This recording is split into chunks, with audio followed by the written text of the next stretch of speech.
আসসালামু আলাইকুম প্রিয় শিক্ষার্থীরা, কমপ্লিটিং সেন্টেন্সের দ্বিতীয় পর্বে তোমাদের সকলকে স্বাগত জানাচ্ছি।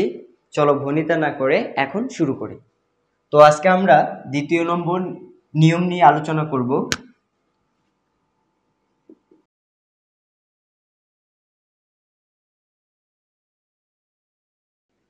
আচ্ছা, দেখো আমি এখানে লিখেছি কি সাবজেক্ট, তারপরে ভার্ব, তারপরে কি সো ডট ডট দ্যাট, মানে সো ডট ডট দ্যাট যদি থাকে মানে এটার বাংলা হবে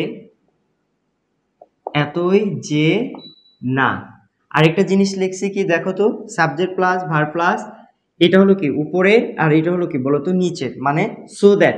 দেখো এখানে সো দ্যাট এর মাঝখানে কি কোনো গ্যাপ আছে? অবশ্যই নাই। কিন্তু দেখো সো ডট ডট দ্যাট এর মাঝখানে কি আছে বলতো? একটা শূন্যস্থান আছে। তাহলে দেখবা যখন দেখবা সো আর দ্যাট এর মাঝখানে গ্যাপ আছে তখন এটার বাংলা অর্থ হবে কি এতই যে না। আর যখন দেখবা সো আর দ্যাট মানে এর মাঝখানে কি কোনো গ্যাপ নাই, সো দ্যাটটা একসাথে আছে, তখন এটার বাংলা অর্থ হবে কি বলতো? যাতে। এখন আসো, পরীক্ষার আমার এইটুকু দেওয়া থাকবে আর এইটুকু আমাকে কি করতে হবে বলতো? কমপ্লিট করতে হবে। এখন দেখো যদি আমি দেখি যে পরীক্ষায় আমার সো ডট ডট দ্যাট এইটুকু দেওয়া আছে, তাহলে আমাকে একটা সাবজেক্ট নিব, তারপরে ক্যান নিব, নয় কুড নিব, তারপরে একটা নট বসাবো, তারপরে ভার্বের বিয়ন, তারপরে কি বাকি অংশ। কখন? যখন দেখবো সো ডট ডট দ্যাট দেওয়া থাকবে। এখন আসো যদি আমি দেখি সো দ্যাট মানে সো দ্যাটটা যদি একসাথে দেওয়া থাকে তাহলে আমি সাবজেক্ট নিব, তারপরে ক্যান নিব, নয় অথবা কুড নিব, নয় ভার্বের বিয়ন, তারপরে কি বাকি অংশ। এখন তাহলে তুমি প্রশ্ন করতে পারো যে ভাইয়া এখানে আমি ক্যান নিব না কুড নিব? এখন এখানে ক্যান হবে না কুড হবে, অথবা ক্যান নট হবে না কুড নট হবে, এটা নির্ভর করবে এই যে প্রথম যে সেন্টেন্সটা আমার দেওয়া থাকবে সেই সেন্টেন্সের ভার্বের উপর। এখন তুমি দেখবা এই ভার্বটা যদি মানে প্রেজেন্টে থাকে, এই ভার্বটা যদি প্রেজেন্টে থাকে তাহলে হবে ক্যান অথবা ক্যান নট, আর এই ভার্বটা যদি আমার পাস্টে থাকে তাহলে হবে কি বলতো? কুড অথবা কি বলতো? Could not. বুঝতে পেরেছো এইটুকু তোমরা? মানে আমার পরীক্ষায় এইটুকু দেওয়া থাকবে, বাকি এইটুকু আমাকে কি কমপ্লিট করতে হবে।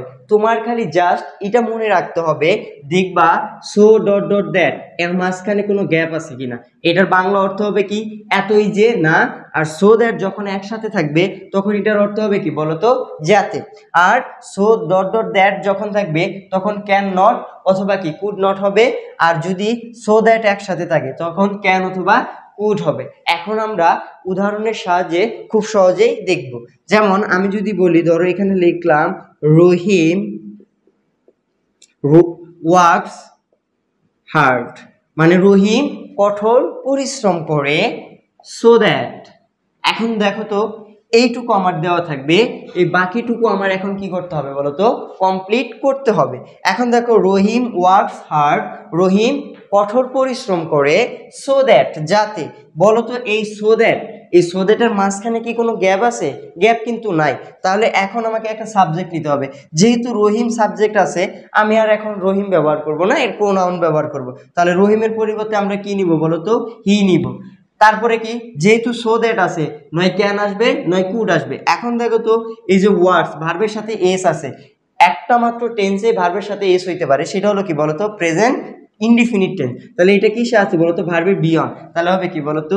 He can. এরপর আমার একটা মেন ভার্ব, সেটা হবে কি ভার্বের বিয়ন।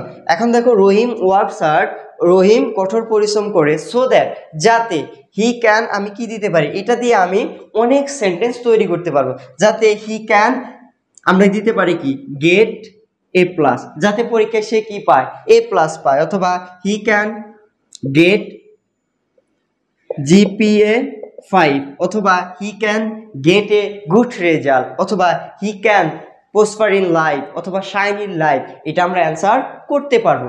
মেন কথা কমপ্লিটিং সেন্টেন্স হলো কি একাধিক অ্যান্সার হতে পারে। তোমার শুধু খেয়াল রাখতে হবে পূর্বের যে সেন্টেন্সটা থাকবে আমি যেটা কমপ্লিট করব সেটার গ্রামাটিক্যাল নিয়ম ঠিক আছে কিনা। এখন আমি আরেকটা উদাহরণ আমি লিখব। ধরো আমি লিখলাম হি ইজ সো উইক দ্যাট। দেখো এখন বলো তো এই সো দ্যাট মানে সো আর দ্যাট, আর মাঝখানে কিন্তু একটা গ্যাপ আছে, মানে দেখো এখানে হলো সো, এখানে হলো কি বলতো দ্যাট।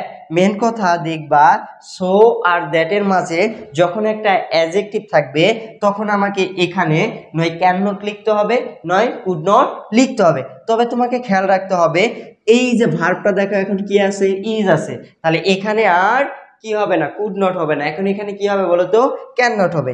এখন এটা যদি আমি সলভ করি, দেখো he is so weak that, সে এতই দুর্বল যে, এখন হি আমরা কি দিতে পারি, হি ক্যান নট ওয়ার্ক, তাহলে দেখো সে এতই দুর্বল যে সে কাজ করতে পারে না। আমি যদি ওয়ার্ক না দিয়ে এখানে ই দেই, ইট দেই, তাহলে হি ক্যান নট ইট, সে এতই দুর্বল যে সে খেতে পারে না। আমি ইফ না দিয়ে এখানে দিলাম টক, যে সে এতই দুর্বল যে সে কথা বলতে পারে না। আমি এখানে টক না দিয়ে দিলাম হলো কি মুভ, যে সে এতই দুর্বল যে সে নড়াচড়া করতে পারে না।